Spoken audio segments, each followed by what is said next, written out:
بنی اسرائیل میں ایک عابد شخص تھا جسے اللہ تعالیٰ نے ظاہری حسن و جمال بھی دے رکھا تھا۔ اپنے ہاتھ سے زنبیل بناتا اور فروخت کر کے بسر اوقات پوری کرتا تھا۔ ایک دن وہ بادشاہ کے دروازے پر سے گزرا۔ بادشاہ کی بیوی کی خادمہ نے دیکھ لیا، جا کر ملکہ سے کہنے لگی کہ یہاں ایک ایسا حسین شخص ہے، کبھی دیکھنے میں نہیں آیا۔ ملکہ نے حکم دیا اسے میرے پاس لے آؤ۔ اسے لایا گیا تو دیکھتے ہی فدا ہو گئی۔ کہنے لگی زنبیلیں پھینک دو اور یہ چادر سنبھال۔ باندی سے کہا تیل اور خوشبو وغیرہ لاؤ اور ہم اس سے اپنی حاجت برابری کریں گے۔ اور عابد سے کہنے لگی کہ اب تجھے زنبیلیں بیچنے کی کوئی ضرورت نہیں رہے گی۔ عابد برہا انکار کرتا، بار بار انکار کرتا رہا تو ملکہ بولی کہ اگر تو یہ کام نہیں کرے گا تو یہاں سے جا نہیں پائے گا، اور دروازہ بند کرنے کا حکم دیا۔ عابد نے جب یہ صورتحال دیکھی تو بولا کہ محل کے اوپر کوئی ضرورت کی جگہ ہے؟ کہنے لگے ہاں۔ باندی کو حکم دیا کہ اس کے لیے پانی وغیرہ اوپر لے جاؤ۔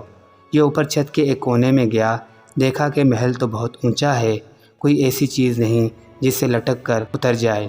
آخر اپنے نفس کو خطاب اور عتاب کرنے لگا کہ تو 70 برس سے اپنے رب کریم کی رضا کا طلبگار ہوا ہے، رات دن اسی حرص میں گزرتے ہیں، تجھ پر ایک ایسی شام آئی ہے جو تمام محنت کو ضائع کر دے گی۔ اللہ تجھ سے بڑا کوئی خائن نہ ہوگا۔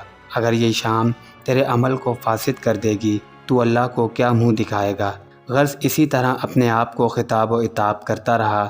حضور صلی اللہ علیہ وسلم فرماتے ہیں کہ اس کے بعد جب اس نے بلندی سے کود جانے کا تہیہ کر لیا تو اللہ تعالیٰ نے حضرت جبرائیل علیہ السلام کو ندا دی۔ انہوں نے لبیک کہہ کر جواب دیا۔ ارشاد ہوا میرا بندہ میری معصیت اور ناراضگی سے بچنے کے لیے جان کی بازی لگا رہا ہے، جا اپنے پروں سے اس کو تھام لے اور اسے ذرا بھی تکلیف نہ ہونے پائے۔ چنانچہ حضرت جبرائیل علیہ السلام نے اپنا ایک پر پھیلایا، اسے یوں پکڑ کر نیچے اتارا۔ فرمایا عابد یہاں سے سیدھا اپنے گھر گیا، زنبیلیں وغیرہ وہیں رہ گئی تھیں۔ بیوی کہنے لگی زنبیلوں کی قیمت کہاں ہے؟ کہنے لگا آج تو ان کا کچھ نہیں ملا۔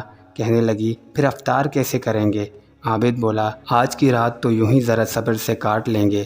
پھر کہنے لگا اٹھ کر تندور میں آگ جلا دے، ہمسائے ہمارے تندور میں آگ نہیں دیکھیں گے تو نہ معلوم کیا کچھ خیالات دوڑائیں گے۔ بیوی نے اٹھ کر تندور میں آگ جلائی، خود واپس آ کر بیٹھ گئی۔ ایک پڑوسن آگ لینے آئی، پوچھا تو جواب ملا خود تندور سے لے لو۔ یہ عورت آگ لے کر واپس ہونے لگی تو گھر والوں سے کہنے لگی بہن تو یہاں بیٹی باتیں کر رہی ہے اور ادھر تیری روٹیاں پک چکی ہیں بلکہ جلنے کو ہیں۔ عورت نے اٹھ کر دیکھا تو تندور بہترین روٹیوں سے بھرا پڑا تھا۔ عورت نے انہیں برتن میں رکھا اور خاوند کے پاس آ کر کہنے لگی تیرے ساتھ اللہ تعالیٰ کا یہ خوشحالی کا معاملہ تیرے بلند درجات کی وجہ سے ہی ہو سکتا ہے، لہٰذا تو اللہ سے دعا مانگ کہ ہماری باقی کی زندگی خوشحال اور فراخی میں گزرے۔ عابد کہنے لگا کہ یہی حال اچھا ہے، لیکن عورت کا اصرار بڑھتا گیا، حتیٰ کہ عابد نے دعا مانگنے کی حامی بھر لی۔ آدھی رات کو اٹھ کر نماز پڑھی اور دعا مانگنے لگا کہ اللہ تعالیٰ میری بیوی کا تقاضا ہے کہ اس کی باقی عمر خوشحالی اور فراخی عطا فرما۔ اتنے میں چھت پھٹ پڑی اور یاقوت اور موتیوں سے بھری ہوئی تشتری نیچے آئی جس سے تمام گھر چمک گیا۔ عابد نے بیوی کا پاؤں ہلایا کہ اٹھ جا اور جو مانگتی تھی سنبھال لے۔ عورت بیدار ہو کر کہنے لگی جلدی نہ کر، بس مقصد کے لیے تو نے نہ ہی جگایا ہوتا تو اچھا ہوتا۔ میں خواب دیکھ رہی تھی کہ سونے کی بہت سی کرسیاں بچھی ہوئی ہیں لیکن ان میں سوراخ ہیں۔ میں نے پوچھا یہ کرسیاں کس کی ہیں؟ جواب ملا تیرے خاوند کے بیٹھنے کے لیے ہیں۔ میں نے پوچھا یہ سوراخ کیا ہیں؟ جواب ملا یہ وہی نقص اور کمی ہے جو دنیا کی جلد بازی کی وجہ سے واقع ہوئی۔ تو میں نے کہا کہ میں نے کسی ایسی چیز کی خواہش نہیں رکھتی جس سے تیری نشتگاہ میں نقص پیدا ہو، لہٰذا اپنے رب سے اس کی واپسی کی دعا کرو۔ عابد نے دعا کی تو تشتری واپس ہو گئی۔